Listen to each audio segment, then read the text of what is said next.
Welcome to Truths of a Madman. I speak from the perspective of a communist, Marxist-Leninist, cutting through the noise to uncover the realities of our world today. This channel is about questioning the system, exposing the contradictions of capitalism, and imagining a future where humanity isn't chained to profit, but free to thrive. In today's video, I'll be reacting to a video by Our Changing Climate called How Would Socialism Work? One of my favorite leftist YouTube channels. I'll be breaking down what he reveals about the world we live in and the future we can build together. So I think it's going to be a great video. Let's do it. All right, here we go, guys. In this time of uncertainty, where fascists are seizing power and climate chaos supercharges disasters, killing thousands and displacing millions, where a whole world is content watching settler colonial genocide unfold, it can feel hard to see any light at the end. I think that's Gaza. It's so awful. I could be wrong, but man, look at that rubble, just destruction. It's a terrible thing that's going on in America is just supporting this, you know, for their own purposes. I'm so disappointed in America. Anyway, here we go. Of the tunnel. It feels like the future is grim, but all is not lost. No. The future can be beautiful and bright. A future where our needs are met, our communities and our environments thrive, and we all feel fulfilled in our daily life. But to bring about that world, we need to escape the confines of capitalism, imagining and then building a world free of capitalist exploitation and destruction, an eco-socialist world. Today we dive into that vision of the future. What does it mean? All right, sorry, I'm going to interrupt him. Yeah, 100% agree with this. I have the utopian vision of the future of a, what do they call it? A solar punk world where the world is growing green again. It's repairing. The carbon is being reversed. Carbon emissions. You know, there's solar panels, like fields of solar panels and wind powered electricity instead of fossil fuels being burnt. You know, everybody has a beautiful place to live and can travel, and you know, I could go on, but yeah, I have this vision as well. What would an eco-socialist world actually look like, and why giving shape to that world in our imaginations is crucial for building radical movements in the here and now. Yes. It feels like hope is a dwindling flame in the dark, that change is impossible, but we can and must rid ourselves of that notion. We need to light a spark under that dwindling flame and imagine a better world for ourselves and our communities. We can't just surrender to the exploitation and destruction of capitalism. Indeed, as educator Ashley C. Ford writes, the goal of oppressors is to limit your imagination about what is possible without them, so you might never imagine more for yourself and the world you live in. As I covered extensively in this video, hope must not be just a feeling. It's a revolutionary act. It's a tool that gives us a North Star, a heading from which we might chart a course to a more liberatory and just world outside the depravities of capitalism. Because all right, so I just want to say another thing. Yeah, so I tend to, and maybe most leftists, you know, communists or socialists, maybe they tend to go the same direction because I feel like I do get caught in the awfulness and the exploitation and the destruction of capitalism that we live in now. So I tend to get negative and on the negative side and always talking about the negative parts of, you know, the world and capitalism, how it's destroying us and destroying humans and destroying the environment. But that's not going to get us anywhere. That's just going to bring you down, down, down all the time. You know, you have to live in the now and the material and think about what's going on now, obviously. But don't get consumed by that always should always have a vision. Leftists, communists should always have a vision of the future, and you should hold on to those utopian visions, even though they're not material at this point, but they are something to strive for, and give us a give us that hope that he's talking about here to actually build a movement, like he's saying. But it's the only way that anything could actually happen. If we just always live in the awfulness of now and just accept it, then the capitalists have kind of done what they wanted to do to us. Keep us in the status quo, just hating life, even though we have class consciousness. If we're not doing anything to change that, and we're just always being negative, then obviously whether we got class consciousness or not, they've done what they're set out to do. So anyway, let's go on.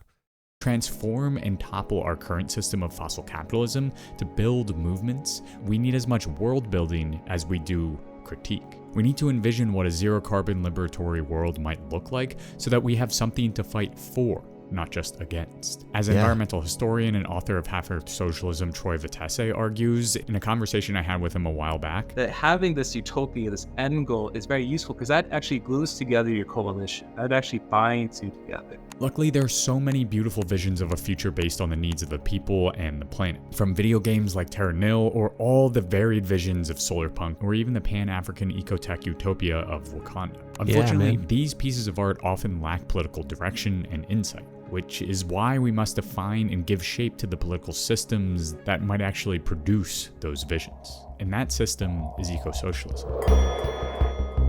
An eco-socialist future. Working at an Amazon fulfillment facility meant risking injury every single day. And that day eventually came, as she threw out her back and then was made to go back to work quickly for fear of losing her job. That is terrible. Not only do in capitalism, not only do the machines and the tech that make production faster, not only do they, make humans have to work faster to keep up, but it makes it so that, people get hurt because of it. And, because you're on a production line trying to keep up with these machines, and you're just having to work harder and faster just to keep up. And only in capitalism does this exist, because if we were in a socialist economy at this point where there was no profit motive, then people wouldn't have to be busting themselves to keep up with machines. There would be other systems in effect to help humans have to work less hours, spend more time doing these things, and production would still be able to happen because of the machines. You get what I'm saying? Machines are supposed to replace work for humans so that humans can do other things in their life to fulfill their needs and find purpose in not work. So we need to get away from this mentality of the work ethic. We need to destroy that, and we need to move on from that and think about the future as in a post-capitalist system where we're not concentrated on work. Our purpose isn't through work, it's through other things in our life, developing relationships, traveling, working in a garden, making art, making YouTube videos. That's what I want to do. So anyway, let's move on. I got injured. I pulled my back out. Her doctor told her to limit heavy lifting, but she says Amazon sent her back to work, still dealing with heavy boxes, Amazon, and her dude. injury got worse. Unfortunately, Candace Dixon is not alone. Amazon's workplace injury rate is almost double that of the industry average, as workers are forced to labor at speed to bring profits to the likes of Jeff Bezos. And there are so many more and worse life-threatening industries that prioritize profits over life and the planet. This is life under capitalism, a system based on the accumulation of profits and capital. We need a vision of a world that runs wholly counter to this. We need eco-socialism, a system based on the needs of both people and the planet. While there will not be and cannot be one singular vision of how eco-socialism might work, there are a number of different through lines that run through the manifestos and agendas of leftists. And books like The Red Deal, A People's Green New Deal, Half-Earth Socialism, The Future is Degrowth, and so many more point the way. To sum up, many of these visions, in their own way, seek to wrestle free from the oppressive shackles of capitalism, the shackles of worker exploitation, the shackles of racism, the shackles of colonialism, the shackles of patriarchy, the shackles of ableism, and the shackles of ecological destruction. To do so, however, requires a radically different mode of production, one where workers own, control, and decide what gets made and when. So that's a good point, because if we're in a socialist system where the workers own the means of production and can decide what is produced. For example, if we, you're working for, say, a tech company where they produce high-tech equipment for military use, for military use. That's what a lot of tech companies do, because there's big profit in that because of the amount of money that is spent on the military and given to the military. But anyway, if you were working on for a company like this and it was owned by workers and they could decide the means of production, they could decide to get away from making tech for military, instead make it for, healthcare or I don't know, child care, things that could bring help to humans, could bring more technology to human goodness, to help move humanity forward and to protect us. And you know what I'm saying?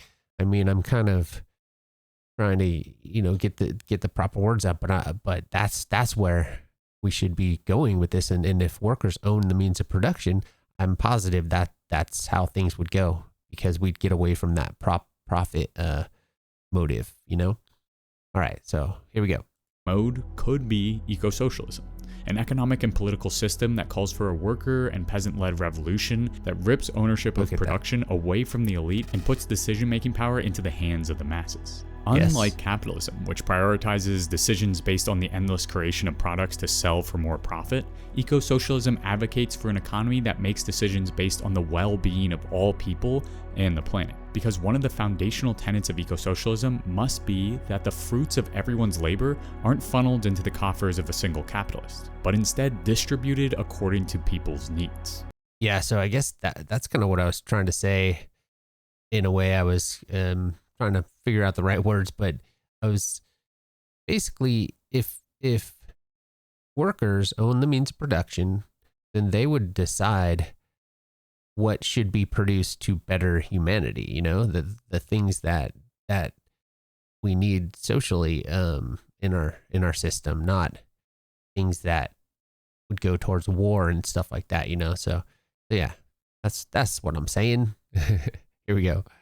In the famous words of Karl Marx, from each according to their ability, to each according to their needs. Hell yeah. But what would that actually entail? What kind of world could foster a good life for all and a harmonious connection with the natural world? To start, any eco-socialist project would need to build out a robust system of free, universal, basic services. An eco-socialist world must supply what capitalist systems are loath to provide for fear of workers no longer needing to deflate their wages just to live. Yeah. Free goods and services required for a good life. As Sean Blackmon from the Party for Socialism and Liberation notes, under a socialist government, every person would have unrestricted access to food, clothes, shelter, healthcare, quality education, and gainful employment. Universal. Wow, can you imagine that? Imagine how wonderful that would be. Me being American, like, healthcare is a business, housing is just the for profit. I mean, they build houses now for like rich people because they make more money that way. The cost of rent now has gone through the roof. I mean, could you imagine having access to healthcare and having access to good housing? I don't even mind if it's the type of housing which is makes more sense, like the Soviet Union had, where it's more big complexes and community collectively, built instead of taking up a bunch of land with individual single home houses like we do in suburbia here in America. I don't even care. I wouldn't mind that at all because it makes sense and everybody could have access to shelter, to a home, So anyway, here we go. I'm talking a lot, but it's just, this stuff is like a no-brainer to me. I mean, why wouldn't everybody in the world want this? I mean, I understand the people in power, they have, are oligarchs, they have billions of dollars and their life is awesome and they don't want it to change. So obviously that's the reason, but it's like, man, everybody else in this world would have such a better, life, such a better way of life if these things were the reality, So here we go. Services means a nationalized or even global healthcare system where you no longer have to go deep into debt to get basic or advanced medical care. Man, it means wouldn't that be free amazing? childcare for those who need it and generous compensation for those who wish to care for their kids full time. It means extensive and free mental health services as we unpack the traumas of past oppression under capitalism. Free education from pre-kindergarten through college is also a must because critical thinking and curiosity need to blossom in an eco-socialist world. Importantly, all of this work is non-extractive and low carbon. These are inherently green services. But universal services don't just stop at care.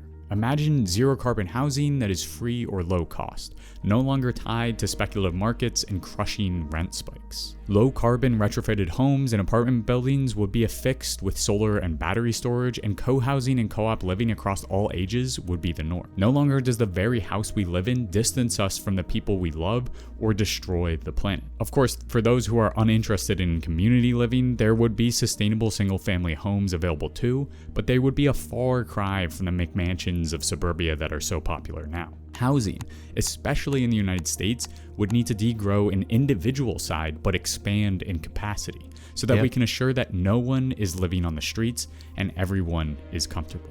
People would no longer own multiple homes, and instead, access to vacation homes and resorts would be shared and could be tied to work hours and community contributions. Put enough time in at the solar plant or the farm and get 3 weeks at the cabin on Lake Michigan. Nice, because man. all commons, from parks to natural wonders to golf courses, must be decommodified and accessible to all. An eco-socialist society must foster conditions so that places where people can congregate outside of the home flourish and are free.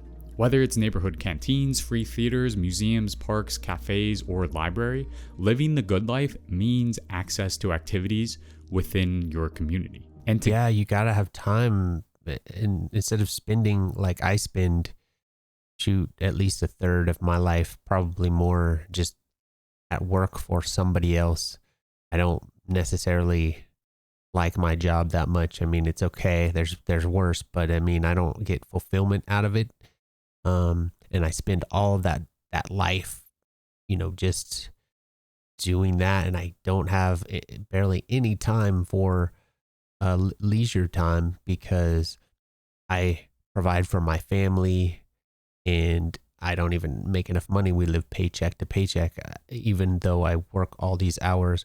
So it's just terrible. It's exploitative, and it alienates me. I mean, it's just, I would love so much for better future, and I'm always looking towards that, get between all those places. This world needs electrified, accessible, and free public transit. Not just intercity trams, buses, and trains accessible to all with disabilities, but also bike sharing programs with e-bike options and extensive walking paths as well. And for those who have specific accessibility needs, electric taxis could bring people from door to door if needed. Zooming out past the urban landscape, Max Eil envisions a web of cities and greenbelts in his book, A People's Green New Deal. wherein he writes, "Greenbelts surround all cities as popular planning converts sprawling suburbs into farmed swards. High-speed rails link bigger cities to smaller ones to capillary lines leading to outlying hamlets." And alongside Nice. housing, transit, and care, an eco-socialist economy must transform food systems. Regeneratively grown, tasty, and nutritious food should be available to all, no longer relying on industrial agriculture that guzzles fossil fuels and destroys the soil. Food should be distributed via free canteens or local groceries, not locked behind ever-increasing price tags. Yeah. But all of these free universal services are just the start. To build a better world for all people and the planet,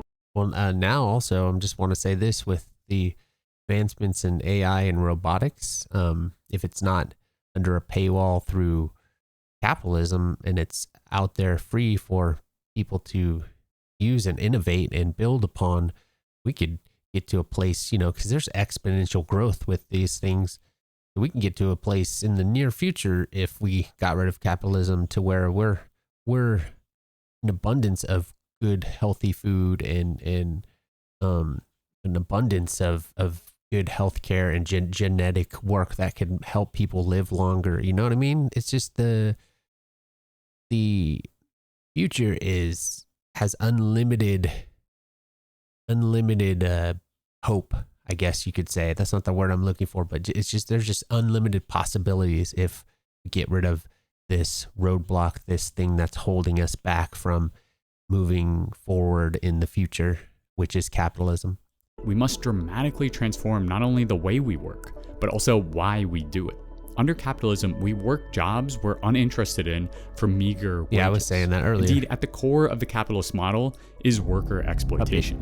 Very simplistically, this means that during an 8-hour workday, for example, if a laborer is paid $80, a small chunk of a worker's time is actually spent making $80 worth of products. The rest is unpaid or surplus labor. That is where the capitalist makes their profit. The longer capitalists can... Yeah, I just wanted to say it's probably like, it's probably like 3 hours a day we make our wage, the wage we get paid for the day in just 3 hours. Imagine if we could just narrow that down to like working 2 days a week. If the profit motive wasn't there, we could work like 2 days a week and have 5 days off and get paid the same and have all the resources we need through the eco-socialist system he's talking about here. Stretch that time of unpaid work, and the more efficient they can make their workers, the more profits roll into their wallets. And the workers are forced into this exploitative situation because if you don't work, you can quickly lose access to a roof over your head and food on the table. You're screwed. This you're must a slave. change. There must be guaranteed green and care jobs for all who want them, and those jobs must pay a generous wage to live with dignity, not just to survive. Or perhaps in the future, jobs won't need to pay a wage at all because all needs are already provided for. The work week would shrink to 4 days, encouraging everyone to foster recreational and communal hobbies, and in the process recognizing the importance of rest, family, and community life. Crucially, the factories, restaurants, and businesses are not owned and operated by elites or capitalists, but instead by workers themselves. They collectively decide how the workday happens in order to create what is needed for the people. Because ultimately, an eco-socialist world will focus on creating products and services we actually need rather than commodities to sell for a profit. And this means no more bullshit jobs, as anthropologist David Graeber puts it, where all you do is create emails to middle management. But it also means an eco-socialist world must create a culture without consumerism. One that bans advertising and fosters a creative commons. One that enshrines the right. See, so that's a tough one if you ask me, because we're so ingrained with commodities, consumerism. That's all we know. Like we'd have to rewire our brains. Even if the system changed, we'd be so used to doing things a certain way and seeing products a certain way with their logos and their branding and all this stuff. And that stuff could still be there, but like it's unnecessary really, because, the branding and things like that under capitalism give it some kind of value over, what it actually is. So, but we'd have to like I said, rewire our thinking, and it would take time. to repair and rejects throwaway culture. When we build an economy that centers around use rather than profits, the need for marketing to drum up false needs, as I talk about in this video, and the prevalence of planned obsolescence drops dramatically. Imagine a world without incessant ads telling you to buy more at every moment. A world where the creative-minded among us don't need to flock towards marketing agencies to create art for products, but instead are supported enough to explore and make beautiful art. In short, people's creative energy could be poured into making art, movies, and music for all. Art that doesn't need to be behind a paywall or stuck in a museum or behind a movie ticket. Because under eco-socialism, culture becomes a shared public good. And in turn, this new culture informs not only our economies, but also how we relate to each other and the world. All of these services will require a fair amount of energy, but compared to our capitalist system, significantly less power will be needed as energy-intensive commodity production of useless items is scaled down and production is oriented towards real needs and ecological systems. Yeah, and we can plan so that there's not overproduction and waste. You know, we waste so much in this country, at least. But I think it's worldwide, but you know, more so in America. Sustainability, aiming to provide a good life for all. And as we shrink the energy demand hole we've dug ourselves into for the last 50 years, we must simultaneously scale up renewable energy at a massive scale while phasing out fossil fuels completely.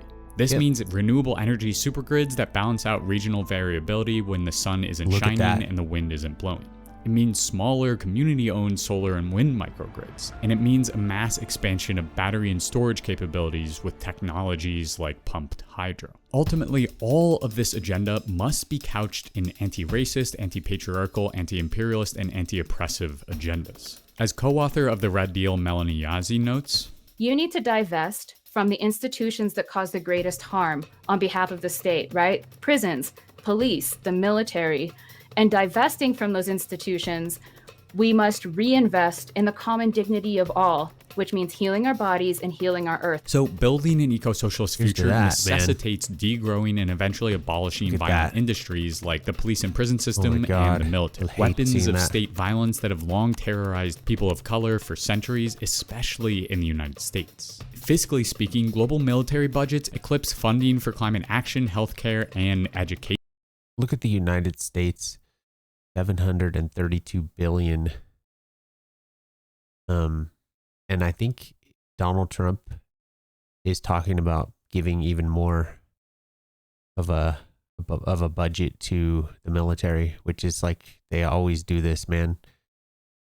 And then they say, "Oh, we don't have enough money to, you know, give free healthcare to everybody because we got to give it all to the military." But like, that's just bullshit. Anyway, here we go. And are used to carry out settler colonial genocides like the ongoing one in Palestine. One of the monumental tasks of eco-socialism must be to divert our economy away from one of violence and oppression and towards one of care. Instead of punishment and the stick, we must focus on the carrot. Encouraging care by helping zero-carbon communities, social programs, and restorative justice initiatives thrive. But of course, it's not enough to just end police and imperial violence and claim that eco-socialism has rooted out white supremacy and imperialist infections. It's still there. This will be a long struggle. But as Sean Blackmon suggests, it might start with reparations being paid to Black Americans for the centuries of unpaid labor and super exploitation under enslavement, Jim Crow, mass incarceration, and other forms of institutionalized disenfranchisement. All government treaties with Native Americans would be honored, and restitution would be made for the land and resources stolen by the deposed capitalist class. In short, an eco-socialist world must have at its core policies of reparations, repayment of climate debt, demilitarization, indigenous sovereignty, and land back as a means to start repairing the centuries of racial and colonial capitalist harm. Fundamentally, a market system cannot do any of these tasks. If profit is the driver of invention or production, we will inevitably slide right back to where we are.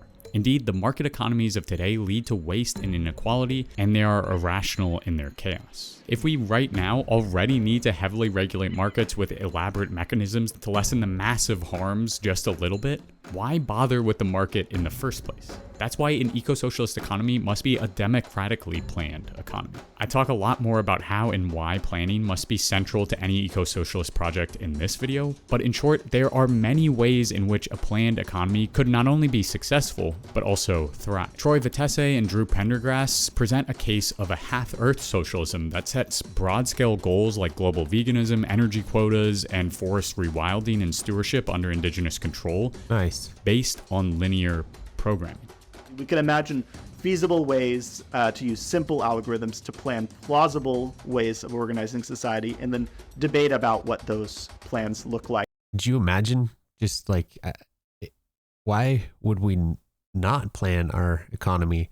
Instead, we just let the market, let the market decide what happens, the free hand of the market, and obviously it just moves,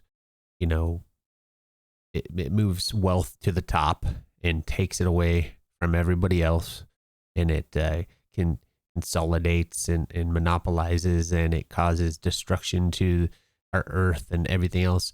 I mean, if we just planned an economy and didn't overproduce, I mean, it would be amazing. We have so many tools to do it with.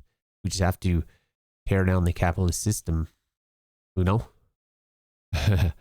So here we go.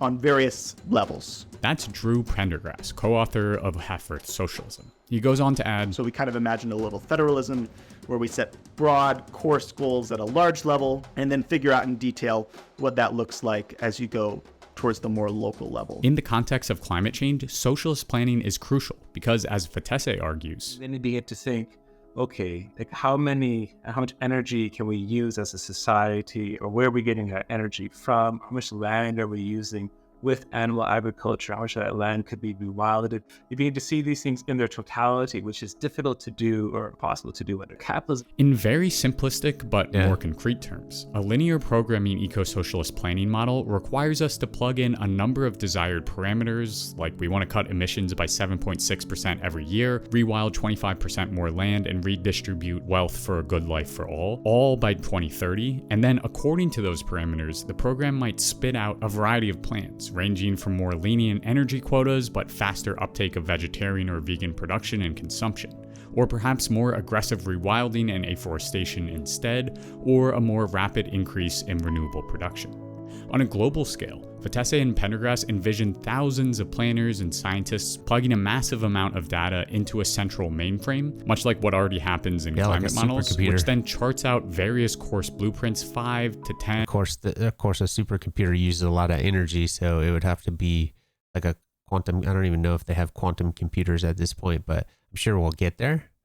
But we'd have to figure out a way to, all of the energy consumption that it uses, we'd have to figure out a better source, which we could do through solar, or if we could,